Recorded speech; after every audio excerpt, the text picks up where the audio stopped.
October 2 விசிக மகளிர் விடுதலை இயக்கம் நடத்தும் மது மற்றும் போதைப் பொருள் ஒழிப்பு மகளிர் மாநாடு. அணிதிரள்வோம் வாரீர். இடம் உளுந்தூர்பேட்டை.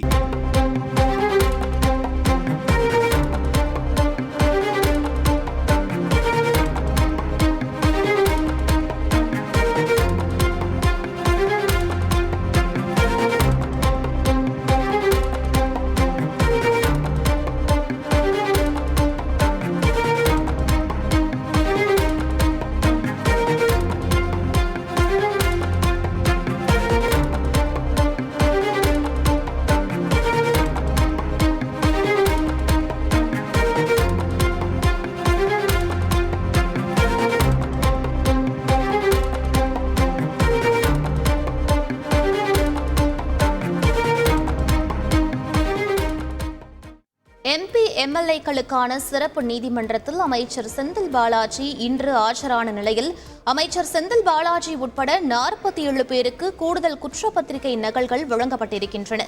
மேலும் இந்த வழக்கு விசாரணை என்பது அக்டோபர் 24ஆம் தேதிக்கு ஒத்திவைக்கப்பட்டிருக்கிறது. கூடுதல் விவரங்களை எமது செய்தியாளர் சுரேஷ் வழங்க கேட்கலாம். வணக்கம் சுரேஷ், இந்த வழக்கின் பின்னணி என்ன? முழு விவரங்களை பதிவு பண்ணுங்க. வணக்கம். கடந்த 2011 முதல் 2015ஆம் ஆண்டு வரையிலான அதிமுக ஆட்சியில் போக்குவரத்துறை அமைச்சராக இருந்த செந்தில் பாலாஜி வேலை வாங்கி தருவதாக கூறி பலரிடம் பணம் பெற்று மோசடி செய்ததாக சென்னை மத்திய குற்றப்பிரிவு காவல்துறையினர் வழக்கு பதிவு செய்திருந்தார்கள். இந்த வழக்கில் செந்தில் பாலாஜி உட்பட 47 பேருக்கு எதிராக குற்றச்சாட்டானது கூறப்பட்டிருந்தது.